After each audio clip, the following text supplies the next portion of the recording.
मैं हूं सपना शर्मा और आप देख रहे हैं हरियाणा न्यूज। तो आपका जिला आपकी खबर में आपका स्वागत है। रानिया में चेयरमैन के चुनाव को लेकर उत्साह देखने को मिल रहा है। इसी कड़ी में सिरसा के विधायक पूर्व गृह राज्य मंत्री गोपाल कांडा, बीजेपी नेता गोविंद कांडा ने रानिया में चेयरमैन पद के हलोपा जजपा समर्थित बीजेपी उम्मीदवार दीपक गाबा के साथ चुनाव को लेकर कार्यकर्ताओं के साथ बैठक की, जिसमें चुनावी रणनीति पर चर्चा करते हुए कार्यकर्ताओं को उनकी जिम्मेदारी सौंपी गई। इस मौके पर गोविंद कांडा सहित मुख्य पदाधिकारी भी मौजूद रहे। वहीं इस मौके पर गोविंद कांडा ने कहा कि रानिया उनका परिवार है। इसके साथ ही दीपक गाबा हमारा और चौधरी चरणजीत सिंह का उम्मीदवार है, जिन्हें बीजेपी समर्थित पार्षद उम्मीदवारों को भारी मतों से जीतना है।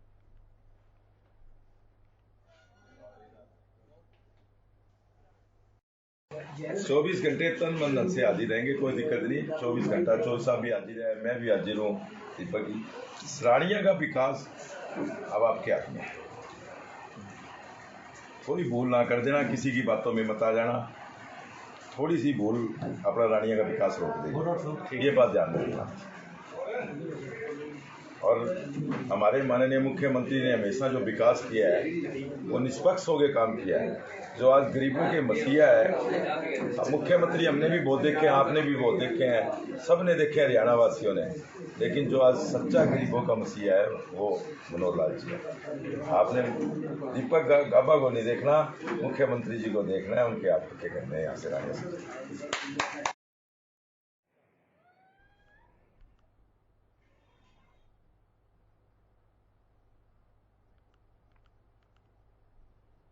तो वहीं अब बात सिरसा की कर लेते हैं, जहां सिरसा के वार्ड नंबर 31 के चरतगढ़ पट्टी मोहल्ले में पानी निकासी और सीवर की समस्या चल रही है, जिसे लेकर आज क्षेत्र की महिलाएं सिरसा विधायक गोपाल कांडा के अनुज और श्री बाबा तारा कुटिया के मुख्य सेवक गोविंद कांडा से मिली। वहीं अपनी समस्या उनके सामने साझा की। वहीं इस मौके पर बीजेपी नेता गोविंद कांडा ने आश्वस्त किया और ये कहा कि 3 दिन के अंदर समस्या का समाधान होगा। साथ ही गोविंद कांडा ने इस मौके पर अधिकारियों को भी निर्देश दिए।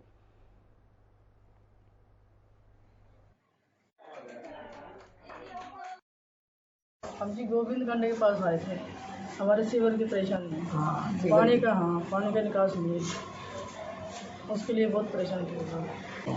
हमें आश्वासन मिला भी 3 दिन बाद हो जाएगा काम शुरू। पहले 25 तारीख को भी आई थी भाई साहब के पास, तो उन्होंने पहले भी हमें को तसल्ली दी थी। और हाँ, अब फिर से हम दोबारा आए हैं उनके पास, और अब उन्होंने पक्का बोला है 3 दिन के बाद हम सीवर आपको डलवाएंगे। कोई भी और कोई नहीं डलवाएगा, कोई नहीं साथ देगा, तो हम खुद होके आगे होके आपका डलवाएंगे और खुद आपके गली में आएंगे हम सोमवार को। हैं, उनको हमें बहुत सारी तसल्ली दी है और हमें भी विश्वास है कि ये भाई साहब हमारा काम जरूर करेंगे।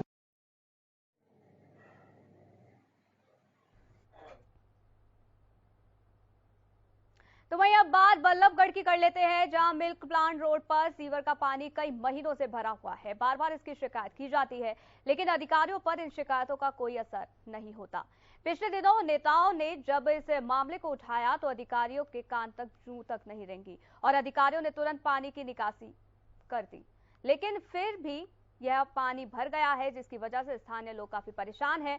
व्यापारियों का कहना है कि सड़कों पर भरे सीवर के पानी की वजह से सारे दिन उन्हें दुर्गंध का सामना करना पड़ता है। इतना ही नहीं, ग्राहक भी उनकी दुकानों पर आते नहीं है, क्योंकि सड़क पर भरे पानी में अपने पैर कोई भी गंदा नहीं करना चाहता।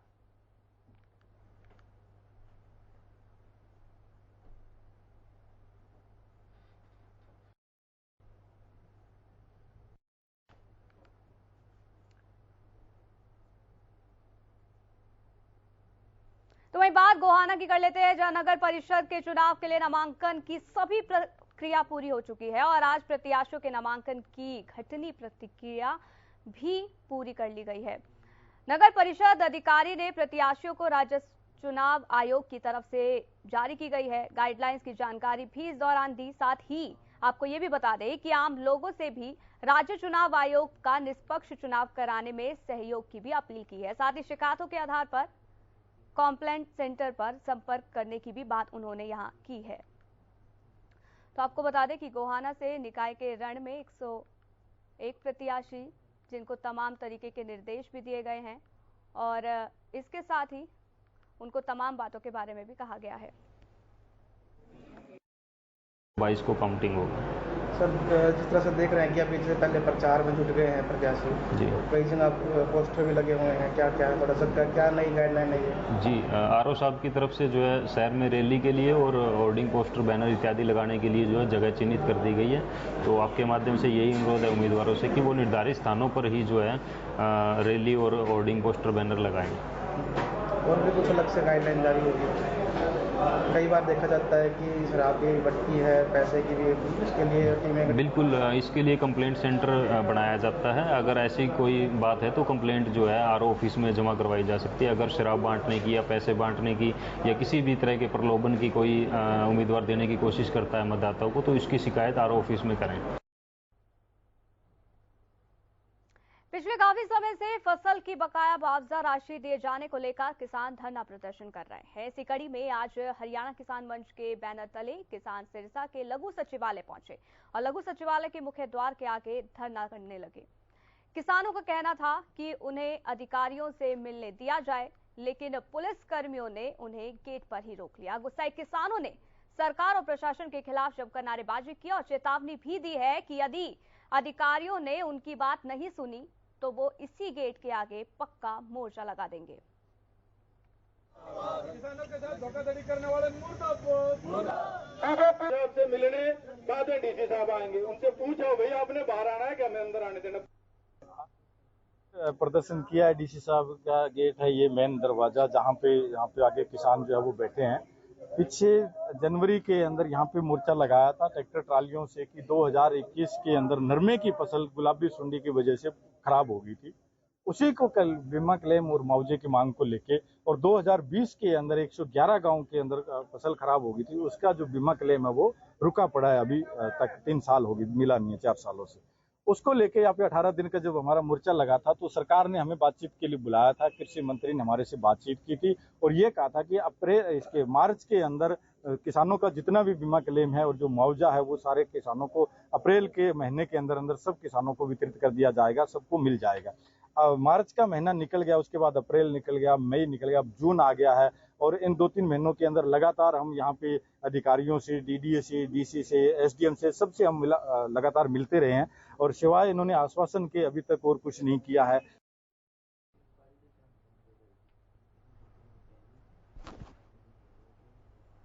तो वही भारत के ग्रामीण क्षेत्रों के विकास के लिए अमृत सरोवर प्रोजेक्ट एक अहम भूमिका निभाएगी। इस प्रोजेक्ट के आने से सरोवर का सौंदर्यीकरण किया जाएगा। इसी कड़ी में सिरसा के 75 सरोवर का चयन किया, जिसमें सौंदर्यीकरण के लिए जल्द ही टेंडर जारी किया जाएगा।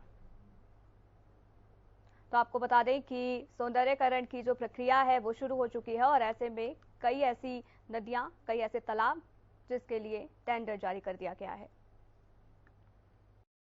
देखिए, भारत सरकार की तरफ से एक नई स्कीम चालू की गई है अमृत सरोवर प्रोजेक्ट, जिसमें जो हमारे गांव और शहरों में वाटर बॉडीज है, जो पौंड है, जोहड़ है, उनका दोबारा से ठीक करना, उनको पुनर्जीवित करना, उनका ब्यूटीफाई करना। तो ये उद्देश्य रखा गया है, जिसके अंतर्गत हमने सिरसा में 75 पौंड सेलेक्ट किए हैं, जिनका हम उनको पुनर्जीवित करने का कार्य करेंगे। उसके अंतर्गत हम उस पर से कब्जा वगैरह हटवाना, उसकी डीसिल्टिंग करना, उसमें फ्रेश वाटर जो है उसमें डलवाना और उसका ब्यूटीफाई करना। इसका मेन पर्पज़ ये है कि गांव में एक तो वाटर रिचार्जिंग रहेगी, जो हमारे यहाँ पे वाटर टेबल डाउन जा रहा है उसको हम उसमें हेल्प मिलेगी। दूसरा, गांव में भी एक अच्छी जगह मिलेगी जहाँ पे रिक्रिएशनल एक्टिविटी गांव के बच्चे, बूढ़े वगैरह वहाँ पे कर सकेंगे। उसके अलावा गांव की इकोनॉमी के संबंधित जितने भी है, जैसे हमारे यहाँ पे पशु वगैरह भी है, उनके लिए भी एक अच्छा फ्रेश वाटर की सप्लाई हो पाएगी। तो ये कार्य हमने 75 जगह पे हमने कार्य शुरू कर दिया। टेंडर एक्शन पंचायती राज की तरफ से फ्लोट कर दिए गए और जल्दी ही हम जो है इसी साल आप 75 पौंड को पुनर्जीवित कर। सीएम साहब जो प्रगति रैली में जोड़ों की सफाई के लिए घोषणा करके गए हैं, वो एक बहुत अच्छा कदम है। इससे साफ सफाई भी होगी और बीमारी भी कोई ना फैलेगी और आसपास शाय में लोग बैठ भी सकते हैं ऊपर जोड़ों। हाँ, पानी बिल्कुल साफ होगा जी। गंदा पानी निकाल कर दोबारा साफ पानी डाला जाएगा। बहुत बढ़िया स्कीम है जी, बहुत बढ़िया। जनहित के लिए बहुत अच्छी स्कीम है। वहीं अब बात सिद्धू मूसेवाला हत्याकांड को लेकर करते हैं। दरअसल सिद्धू मूसेवाला हत्याकांड के मामले में फतेहाबाद के गांव मूसेवाली से पंजाब पुलिस ने देर रात तीसरे आरोपी को भी गिरफ्तार कर लिया। पंजाब पुलिस की तरफ से मूसावाली गांव से देवेंद्र उर्फ काला की गिरफ्तारी की गई। इस पर आरोप है कि हत्याकांड में शामिल 2 आरोपियों को उसने 16 और 17 मई को अपने घर ठहराया था। वहीं इस गिरफ्तारी के बाद देवेंद्र के बेटे जस कंबोज ने मीडिया से बातचीत की और अपने परिवार के ऊपर लगे आरोपों पर सफाई दी और कहा कि फिरोजपुर जेल में उनके पिता की केशव के साथ मुलाकात हुई थी। तो देखिए, आपको बड़ी जानकारी हम दे रहे हैं, जहां पर मूसेवाला हत्याकांड में तीसरे आरोपी की गिरफ्तारी हो चुकी है और इस गिरफ्तारी के ऊपर बताया जा रहा है कि इसने 2 ऐसे आरोपी जिसको 2 दिन तक छुपा के रखा था और ऐसे में बड़ी सफलता यहां पर हाथ लगी है। तो हमें इस बारे में कोई जानकारी नहीं है। मेरे पिताजी का रात को 8 बजे पुलिस आई थी और मेरे पिताजी को लेके गई है। हमें उन्होंने इसके बारे में कुछ नहीं बताया, ना ही हमें पूछा भी, और उन्होंने कुछ नहीं बताया। वो धक्के से आए और ले गए और हमारे घर में जो भी मौजूदा कैमरे का DVR था और वाईफाई था उसको फाड़ के ले गए। उन लोगों के बारे में मुझे तो कोई जानकारी नहीं थी। यानी कि पुलिस की पूछताछ के दौरान हमें बताया गया कि वह केशव और एक कोई चरणजीत नाम का व्यक्ति था, वो फतेहाबाद आए थे और उन्होंने मुझे कॉल की थी और मैंने उनसे बात की और उन्होंने कहा भी आपके हम फादर के फ्रेंड हैं, और मैं उनको घर ले आया। घर लाते ही हमने उनको चाय पानी पिलाई, सारी फैमिली के सामने वह चाय पानी पी के और वह अपना चले गए। हमारा इस मामले में कोई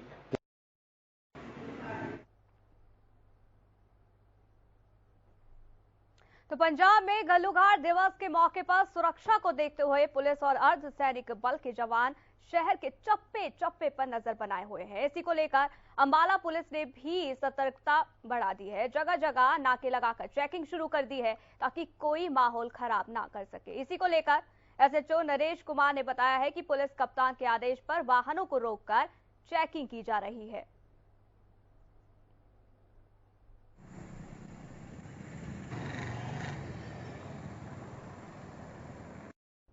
अंबाला पुलिस प्रशासन है वो पूरे हाई अलर्ट पे है। हमारे पुलिस अतिरिक्त महानिर्देशक महोदय, पुलिस अधीक्षक महोदय अंबाला के आदेशानुसार अंबाला कैंट, अंबाला डिस्ट्रिक्ट के हर चप्पे चप्पे पे पुलिस बल तैनात है और इसके लिए व्हीकलों की चेकिंग की जा रही है, संदिग्ध व्यक्तियों की चेकिंग की जा रही है।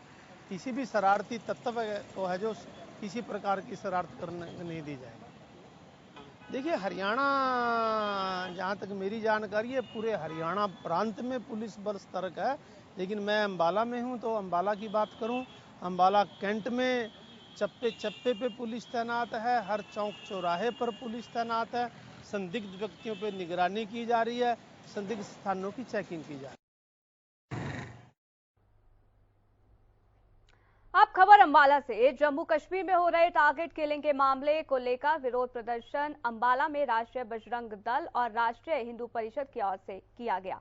इस दौरान उन्होंने प्रधानमंत्री नरेंद्र मोदी के नाम DC को ज्ञापन भी सौंपा और आतंकवादियों के खिलाफ सख्त कार्रवाई की मांग की है।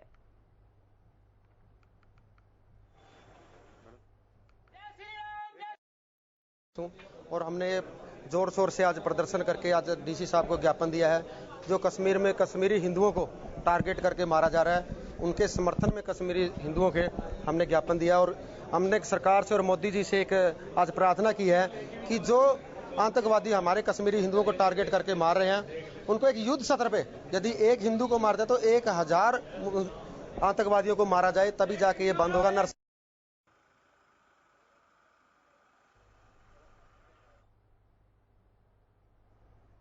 तो वहीं शुक्रवार को नगर परिषद के कर्मचारियों के साथ पार्षद दिलीप माटा ने गाली गलौज की है, जिसका विरोध करते हुए नगर परिषद के कर्मचारी काम छोड़कर धरने पर बैठ गए हैं।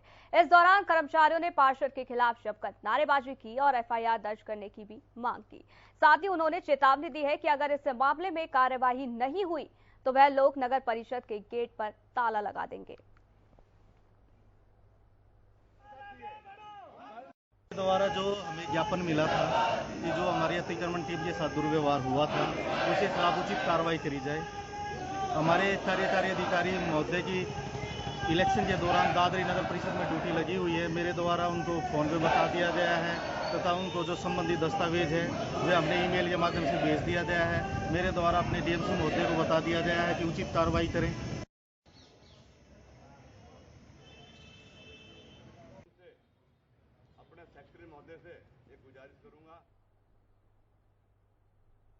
वहीं अब बात गोहाना शहर की करते हैं, जहां एक महिला को सम्मोहित पर ठगी का एक मामला सामने आया है। आपको बता दें कि महिला एक हवन यज्ञ में शामिल होने के बाद अपने घर वापस लौट रही थी। तभी रास्ते में दो युवकों ने महिला को अपनी बातों में उलझा लिया। इसके बाद सम्मोहित कर सोने के गहनों पर हाथ साफ कर वो फरार हो गए। वहीं इस मामले में महिला ने अपने साथ हुई ठगी की शिकायत पुलिस थाने में दर्ज करा ली है, जिसके आधार पर अब पुलिस मामले की जांच कर रही है। एक औरत है आदर्श नगर की, नाम है इसका प्रमिला। ये देवला स्टेडियम में आई थी जहां हवन का प्रोग्राम चल रहा है। हवन के प्रोग्राम से फारिग होकर अपने घर जा रही थी। स्टेडियम से निकलने कुछ दूर चली थी, अपनी गली के पास पहुंची। दो लड़के मिले, उन्होंने भावनात्मक बातें की, उसके दुख सुख की पूछी, उसके परिवार के बारे में बात करने लगे और इसी दौरान अपनी किसी विद्या से उसको सम्मोहित की तरह से कर लिया और उसकी 4 अंगूठी, एक लॉकेट और एक गले की चैन उतार कर वो ले गए हैं। एक कंप्लेंट हमारे पास आ गई है और उस पर हमने अभियोग अंकित कर दिया है। सीसीटीवी फुटेज की हेल्प ले रहे हैं, हम आसपास के सीसीटीवी को खंगाल रहे हैं। और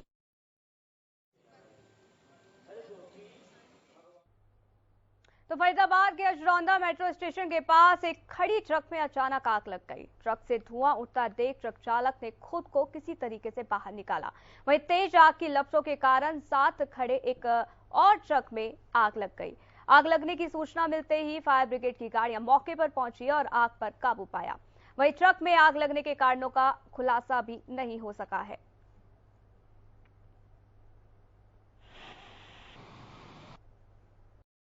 आपका नाम सर?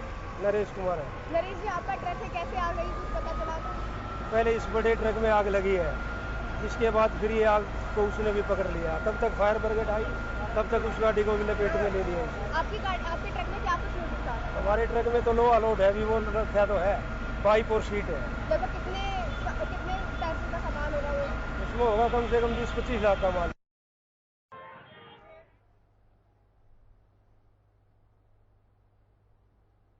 वहीं अब खबर फरीदाबाद से, जहां सेक्टर 24 में नवील पॉलीमर कंपनी में अचानक आग लग गई। आग लगने के कारण शॉर्ट सर्किट बताया जा रहा है। बता दें कि कंपनी में बटन बनाने का काम किया जा रहा था। वहीं कर्मचारियों ने यह भी बताया कि जब फैक्ट्री में काम किया जा रहा था तब अचानक से कंपनी में आग लग गई। आग इतनी भयानक थी कि थोड़ी ही देर में आग ने बिल्डिंग को अपनी चपेट में ले लिया। वहीं आग की सूचना मिलते ही मौके पर पहुंची फायर ब्रिगेड की गाड़ियों ने आग पर काबू पाया और सभी कर्मचारियों को सकुशल बाहर निकाला गया। लेकिन आग लगने के कारण लाखों सामान जलकर खाक हो गया है, जिससे लाखों का नुकसान भी बताया जा रहा है।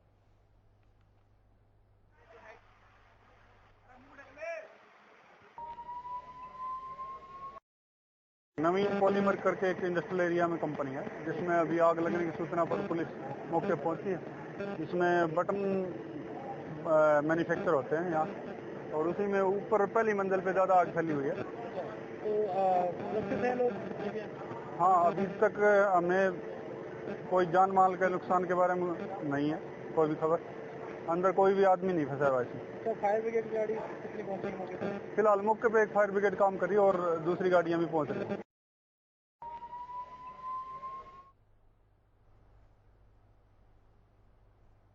तो वही अंबाला में घर से गुरुद्वारा साहिब माथा टेकने निकले पति पत्नी को अज्ञात वाहन ने टक्कर मार दी। हादसे में बाइक सवार महिला की मौके पर ही मौत हो गई। महिला के पति को गंभीर चोटें आई हैं, जिसको अस्पताल में भर्ती कराया गया है, जहां डॉक्टरों ने उसे मृत भी घोषित कर दिया है। सूचना मिलने पर मौके पर पहुंची पुलिस ने अज्ञात वाहनों के खिलाफ मामला दर्ज कर लिया है और पुलिस ने दोनों का पोस्टमार्टम करवाकर शव को परिजनों को सौंप दिया है। इसके साथ ही आपको बता दें कि अब पुलिस पूरे मामले की जांच कर रही है।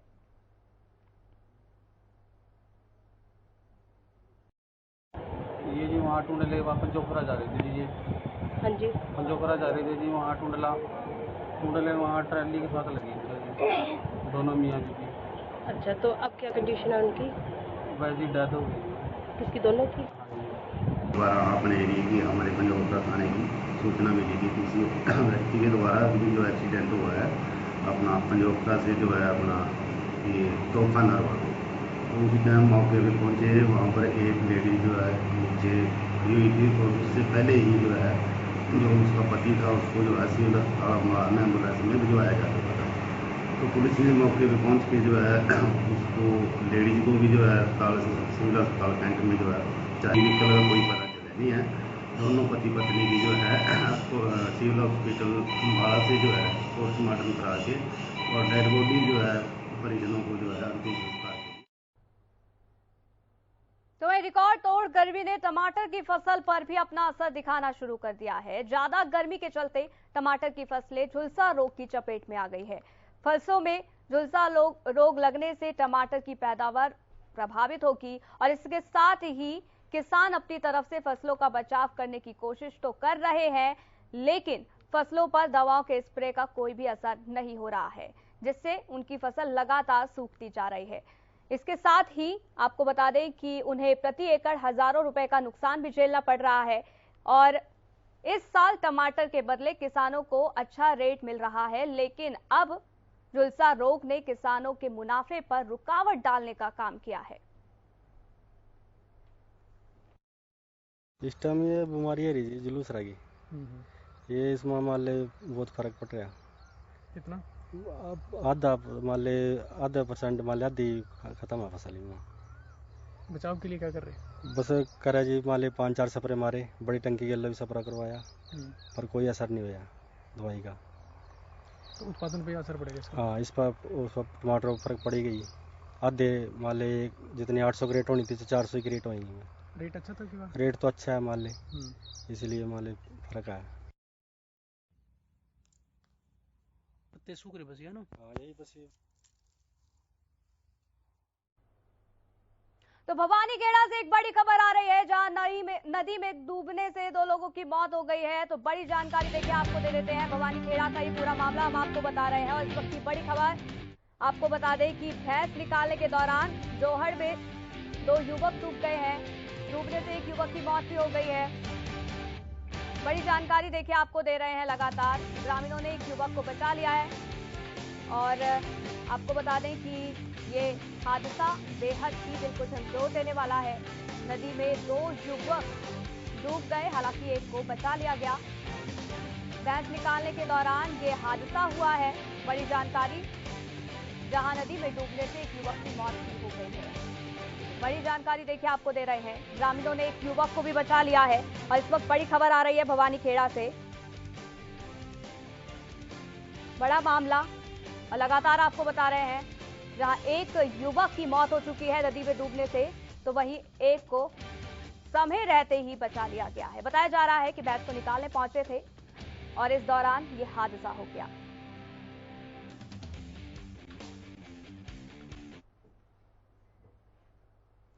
तो फिलहाल इस बुलेटिन में इतना ही। बने रहिए हरियाणा न्यूज के साथ। नमस्कार।